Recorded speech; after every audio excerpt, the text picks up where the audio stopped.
mga pasayan yan, sa niya na ang inyong maanyag nga higala, ang inyong Inday Pasayan, Jolena Paleleng, na super kalamisyang bayhana, and welcome back to my self-love channel! Lain nga, learning a new skill series na sad ang inyong makita karon, and in today's video, akong ipakita kaninyo kung unsa ang akong nakatunan sa sige og tan-aw og makeup tutorial sa YouTube. And aside from that, we'll also talk about the reasons why it's important to look presentable all the time. Before we start, if you're new to my channel, please don't forget to click the subscribe button and the bell button para ma-update ka sa akong mga latest videos. Kabaw mo mga pasayan yan, kaniadto, wala dyan pakialam kung unsay isulti sa mga tao, bahin ako, bahin sa akong itsura, wako pakabana, kung naunsa na akong buhok, kung hamos bagay kog nang, or akong sinina, dili siya bagay. Kana ganing makaidaran ta mga pasayan yan, no? Dagan kay tag mga butang nga ma-realize sa atong life. Aside sa hairstyle, aside sa sanina nga imong permisol ubon, dapat presentable sad ang imong now. So, mao na mga pasayan yan, sige jug tan-aw og mga makeup tutorial sa YouTube ug usa sa mga beauty vloggers nga akong gi-follow kay si Michelle D. Aside sa pag-apply og makeup mga pasayan yan, dapat healthy sad ang atong mga skin, and I think aware naman mo nga dili kaayo nindot ang akong pamanit. So as you can see, daghan kaayo kog mga blemishes, mga dark spots, napod yung mga pimples, acne, whiteheads, blackheads, napay pores pa dyan na ako, no? Grabe kadagko. So, happy kaayo ko mga pasayan yan. Kay finally, nanakoy bright face kit gikan sa Nathania. Actually, sa una na kaayo ko ganahan mo palit ani nga product. Pero, ang naitabo mga pasayan yan. Kaya tungod lagi, epektibo kaayo ni siya nga product. Dili na ko ma-afford. I think, ang retail price ani niya kay 600 pesos. And, ganan kaayo ko mapalit ni ini kay daghan kaayo ko nga mga positive nga mga feedback na nabasa online. So finally, na siya nako. Daghang salamat na Nathania Beauty Products. Sabaw mo mga pasayan yan, kini kalibutan nga atong gituyok-tuyokan, kini kalibutan nga atong gilakaw-lakawan. Grabe kaayo maka-judge og mga tao, and nadyo mga tao nga mga pasayan yan nga mubase sa ilang kakayahan, sa ilang skills, silang abilities, silang capabilities, sa ilang physical look. For example, imagine niyo mga pasayan yan, mga kliyente mo, tapos mubisita mo sa usa ka opisina, and then pag abot niyo sa opisina, ang trabahante dito mga haggard kay mga now. Of course, masudyo sa atong utok nun nga mawala ang atong saling nila kay basin dili nila kaya kay mga tao dito mga hamos kay now. So mo na-realize yun na ko mga pasayan yan, para mas mo trust nga to ang mga tao, dapat presentable ta, especially sa atong pagpanarbaho. Agad sa kaayo sa una mga pasayan yan, nga magsige comment sa akong buhok, kalkag kuno kay akong buhok, nga kunong di ko manudlay. Actually, manudlay mo dyan ko mga pasayan, yes. Akong buhok lang dyan kay super dry lang kay siya. As in, damage na kay siya. So, mura siya ang tanaw sa mga tao. Dili dyan ko manudlay. Na, ang inyong amega, yung maanyag nga amega, tingkom dyan ay kwarta para mo atong parlor, para magpa-ribbon. And now, nanakoy, straight hair. Another comment nga ako madawat gikan sa mga tao, mga pasayan yan, kay hamos kuno ko og na ano kuno dili kuno ko mag-makeup, nagkalkag pa aside kuno kalkag akong buhok, akong naong kuno nakagidlay. So mo na sila nga dapat mag-makeup ko, pero every time nga mo ko nila nga dili ko kabalo mag-makeup, ma-shock sila.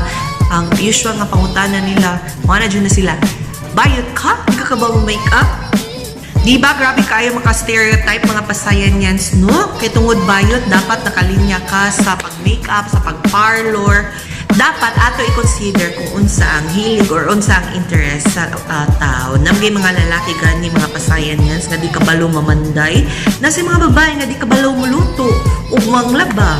Pero mga pasayan yan, di na ang main reason nga nung eager kayo kung makatunog makeup. Ang main reason yun ako, sama sa akong gisulti ganina, I really want to look presentable, and aside from that, nasa tayo attendan nga mga events or mga parties and hasol kaayo kung mangita pa kog makeup artist tapos mahal pa ang ilang i-charge nimo sa mga na sige jud kog tanog mga makeup tutorials para if ever na kay events nga attendan or mo trabaho ko kabalo na ko mo apply og makeup. Mga pasayan niyan, si Remind lang tamuha nga dili ni siya makeup tutorial. Mura ni siya og practical exam, diba? Kay practical exam ni siya sa sige tan-aw nako og mga makeup tutorial sa YouTube.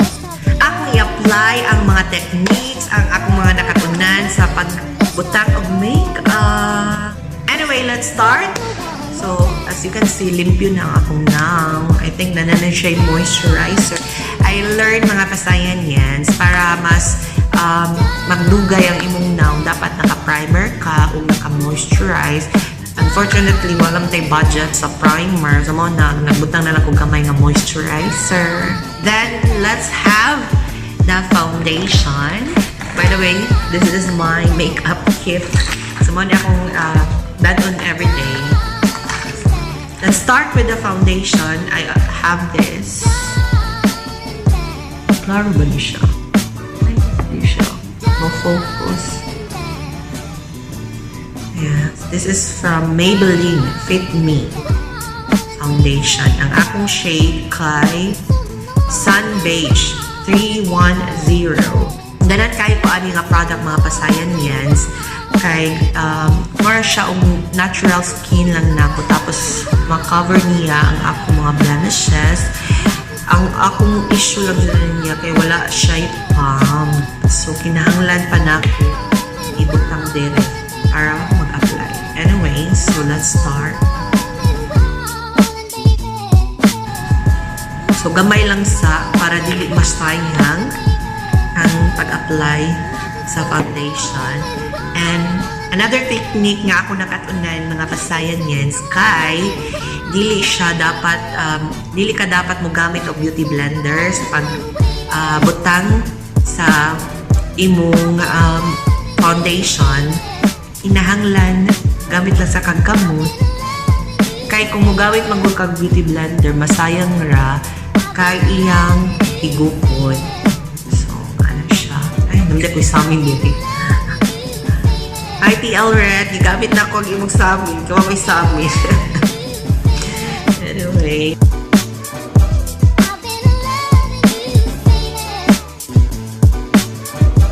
Another thing nga ako nakatunan mga pasayan yens, sa katong mga lapad o mga agtang sama na ako, as you can see, lapad mga agtang tapos nangahurot na sa akong buhok, no?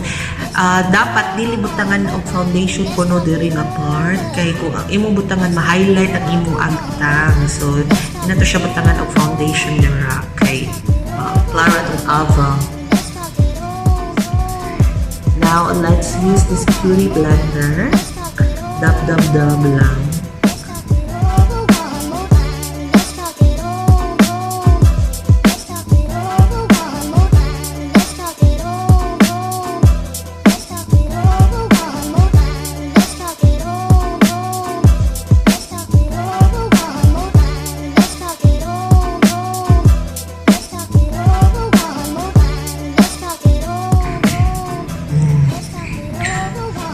Let's not forget this part. Kay mao ni kuno ang usual nga atong malimtan, ang atong dungan. So ang mga excess na foundation, dira lang sana siya. Next, let's apply the concealer. Again, this is from Maybelline. Ang shade niya kay ba ni siya? 35. So, ano siya pag dara. Ang shade niya kay 35 Deep Fit Me.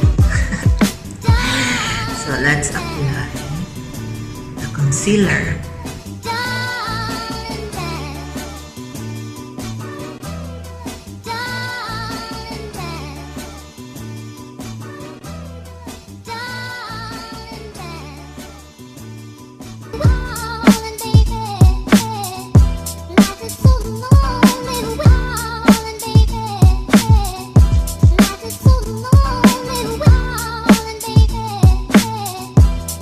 Then, ato siyang blend.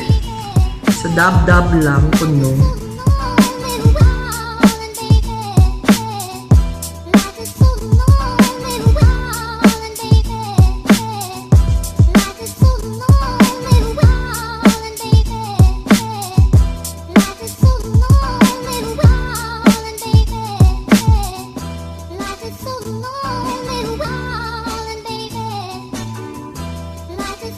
What do you think, mga pasayan yan? May nagbago na ba? As you can see, sumurag na cover-cover na ang mga dark spots. And, mo na siya akong ganahan kay dili siya cakey, tapos dili baga, sumurag siya normal skin na jud siya na ako. Sunod, let's work on the eye area na. And, I'm going to use this contour product from Vice Cosmetics. Actually, contour dyan siya, mga pasayan yan. Pero, na-realize na ko, pwede pa dahil ni siya gamiton kung eyeshadow or pwede sa nato gamiton nga pagkilay. Actually, na-worry ko ato kay dili siya mauwa kong shade. Very dark kaayo siya. Very pigmented ni siya, mga pasayan yan. O every time mo tanaw ko mga YouTube videos, no, mga pasayan yan. Ano sa mga beauty vloggers. Let's try na.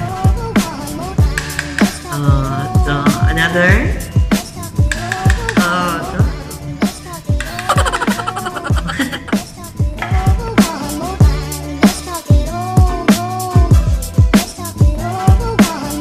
Mga pasayan yan, if you think sa'yo pang akong pag-apply sa eyeshadow, comment down below kay kanan kaayo ko makatul. So, share your ideas. Magdi kayo pa expert ano na butang.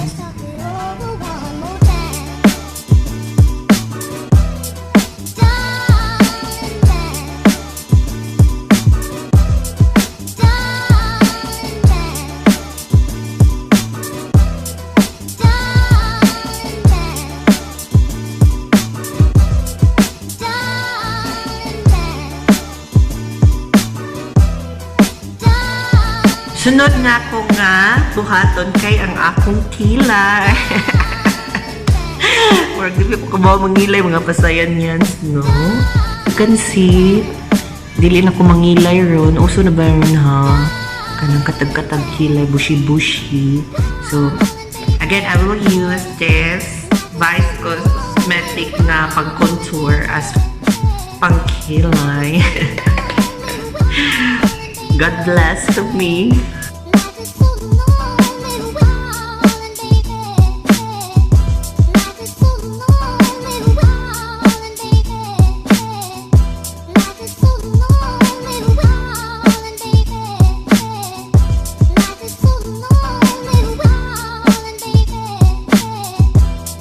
Ito ba ni? Wala na, unsa ni siya.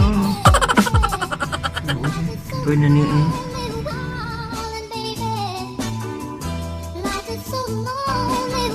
Paso na ito, mga pasayan yan. No? Kaya magbuat dyan ni Di, dyan ni Mao.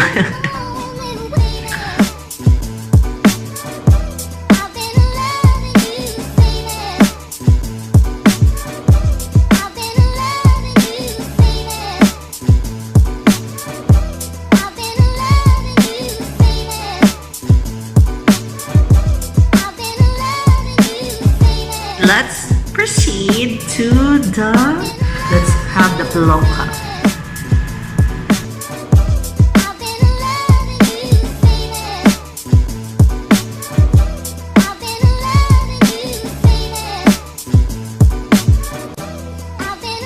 Ang makeup, mga pasayan yan ay mura na siyang art.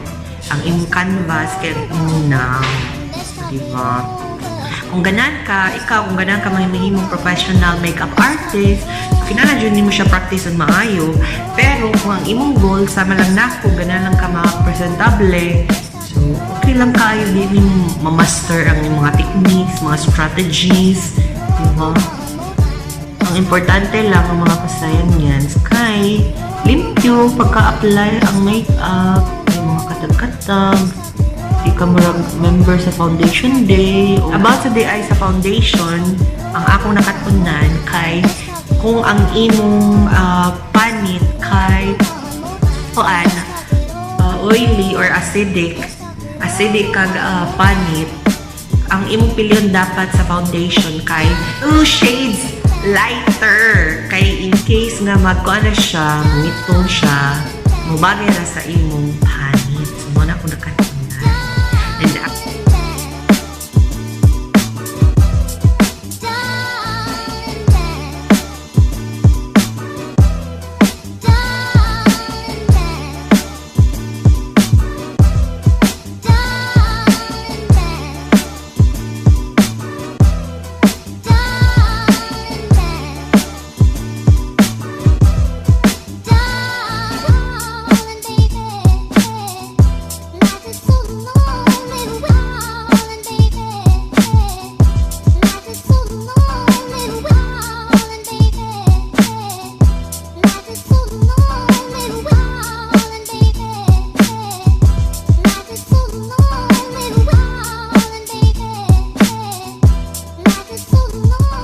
And this is the final look, mga kasayanians. What do you think? Kapasar na ba?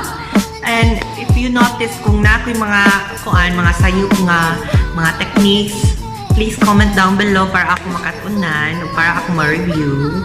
Iganan kayo kung mas mag-improve pa. Okay. Especially sa pag-apply o eyeliner. Anyway, if you like this video, please don't forget to give this a thumbs up. And if you have suggestions or mga ideas kung saan pagpakita o self-love, please comment down below para atong matakol sa akong umaabot ng mga videos. And mga pasayanyans, always remember that learning to love yourself is the greatest love of all. See you!